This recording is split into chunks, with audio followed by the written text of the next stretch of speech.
Good afternoon. This is Mike B, the Dark God of the Klippa, the Silver Devil. Uh, Today we're going to talk about a couple of things. We're going to talk about the Bornless ritual, and we're going to talk about the Headless rite. Let me first start out by saying it's a beautiful Monday morning here at the beginning of May. I hope everyone's doing well. Let's talk about this. What is the Bornless rite? The Bornless rite and the Headless rite come from what is known as the Stele of Jeju, which is a Greek magical papyri, uh, which encodifies certain formulas. Now, there are barbarous word combinations in the Bornless ritual, and we do not use those in the Headless. Let me explain a little bit. The Tibetan ritual of Chod, C-H-O-D, is very much like a Bornless ritual. Many magicians on the right hand and the middle pillar path use the Bornless ritual to connect with their higher self or their Kadusha divinity to go into a main event like the Goisha and have more power.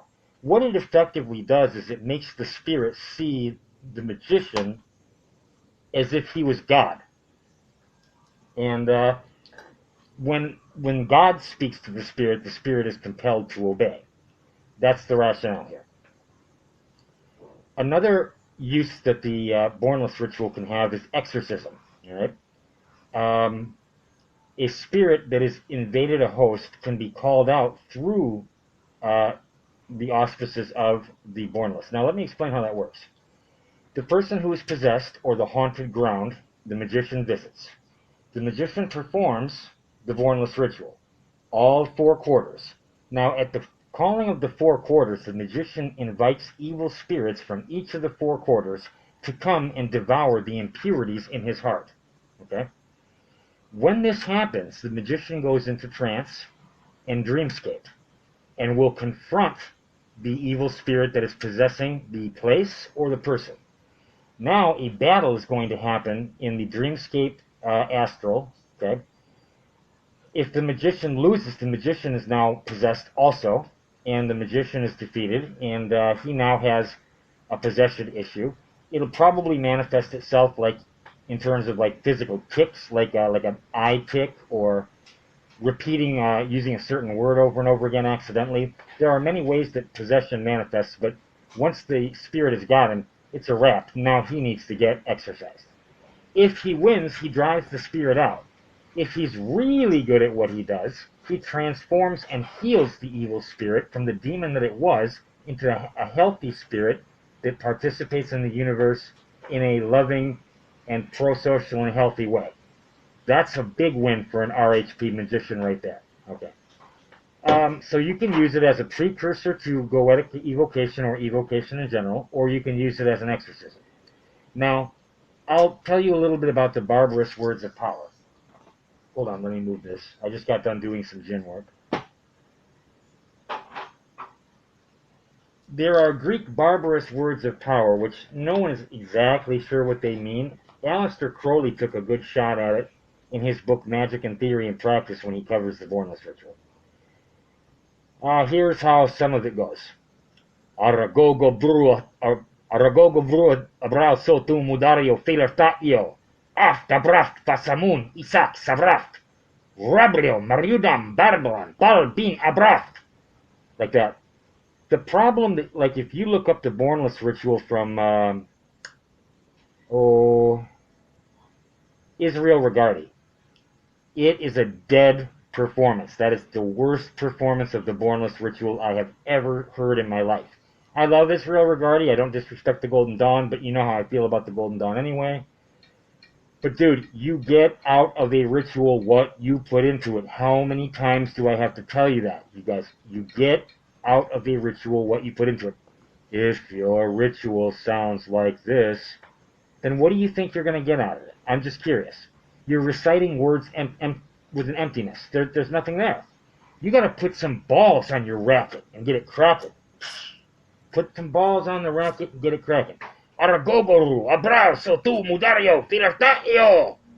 When you give the barbarous words at each quarter, it is a command. It is a command to the spirits of each quarter. That's what everybody fucks up when they fuck this ritual up.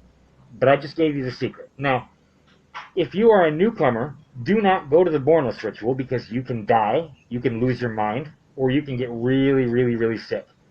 Okay, the Bornless ritual is actually, if we want to be really technical, the Bornless ritual in which the magician unites with his higher self for the first time and learns his true will. This is the line of adeptus for a right-hand path or middle path practitioner. This is where you become he who has attained, or in Latin, adeptus, adept. Okay, that's how that works. Now, if in my book, that's great, that's wonderful, but in the left-hand path, we carry it a little differently.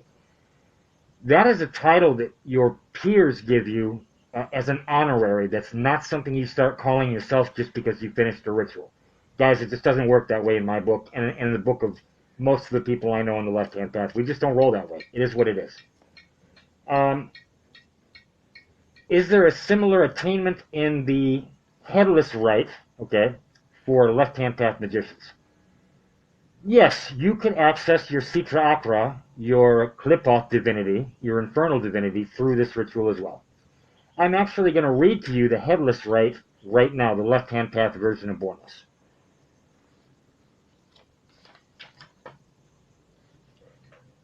I am the headless daemon with sight in my feet. I am the mighty one who possesseth the immortal fire. I am the truth that hateth the falsehood that is wrought in this world. I am the one that maketh the lightning flash and the thunder roll. I am he whose sweat is the heavy rain which falleth on the earth, so that it may be inseminated. I am the one whose mouth is utterly aflame. I am the one who begetteth and destroyeth. I am a god of this aeon, and my name is Mike B. Now come you forth and follow me. I am your god. Now, this is a rendition that I use of this. This is with my editing and my additions to this. This is the one I use myself.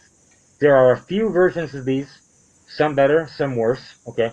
But this is the one that I have fine-tuned for me. Now, I had another adept one day. Hold on. Let me find the whole.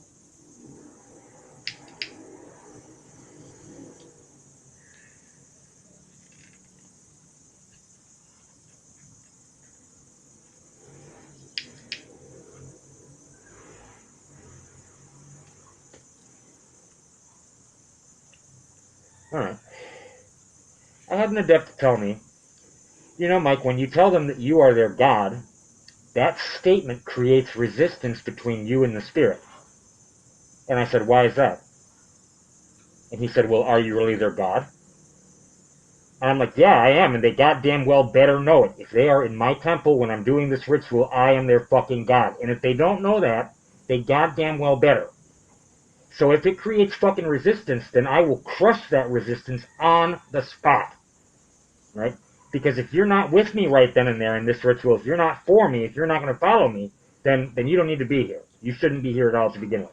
If that statement creates resistance for you, then you shouldn't be here in this temple right now anyway. You should have been banished with the other trash. Because I need some spirits that are down-ass spirits. I need spirits that are going to ride with me. Let's ride. That's what I need. So, anyway, that's why I do it the way I do it. Is he right? Does it create resistance? If I walked up to you and said, I am your god, you're going to say, hey, no, you're not. You're not my god, man. So, yeah, that is going to create resistance between you and I. Will that create resistance between you and spirits? It depends on the circumstances in which you use it. It depends on the ritual setting. It depends on what's going on. If you were to just evoke King Belial and tell him that you were his god, he would tell you to kiss his fucking ass, and he might even do something to you. I don't know. But doing the headless ritual this way, as a precursor rite to goetic evocation, or to access infernal Sitra Aqua divinity, it is just fine how it is. You don't have to worry about it. So, anyway. The I am a god of this aeon part. Yeah, the dude that gave it to me, he had roots in O9A. I don't have a problem with O9A. I don't have anything for it, and I don't have anything against it. Okay, I don't give a shit about it either way. I do find the tension between VK Jehannam and that group entertaining to watch, and if you know what I'm talking about, then you know, and if you don't, then you don't, so it's okay. But I use that part, I am a god of this aeon, because I want them to know this aeon right here, this time, okay, this block of time, this part of infinity, right now, I am a god of this. This right now, that extends to the horizon of infinity, all the way back to the very start. And we are right here, right now, in the one moment that we have power over, the present. When we regret for the past or have anxiety for the future, we rob ourselves of the one moment that we have power in, and that is now. You need to be a god of right now. That's why I'm saying it that way. Very powerful ritual. I love it. I will always love it. It serves me very well. So there you have it. You have the two rituals. I didn't read off the Bornless ritual to you because I don't have it in my books. Convenient. You know what? No, I'm not going to do it. If you are interested, you can Google the Bornless ritual. Again, if you're a newcomer or intermediate student, you need to check with your mentor, or you need to talk to your teacher about that ritual before you start trying to do it, because they're going to give you the advice and guidance that you need with that. That's a dangerous ritual, and you need to know it's dangerous before you try it. If you have not accessed your higher self yet through that, you can be smote, killed, diseased, driven mad. If your higher self considers you unworthy of it, then you're not going to get where you want to be. You're going to get somewhere very different that's not good. So just understand that and prepare accordingly. If you think that I'm naysaying or being a Debbie Downer, you're welcome to do whatever you want. But I did tell you, if something bad happens, you know. I did tell you. So anyway, that's all I got for you today for Monday. Tomorrow night we're going to go live and talk about some stuff. We're going to wild out. It's summertime now for a lot of us, including myself, and the heat is absolutely unbearable. So beat the heat, drink water, take care of yourselves, and we'll talk again soon. This is Mike D, the Dark God of the Clippa, Silver Devil. Peace and chicken grease.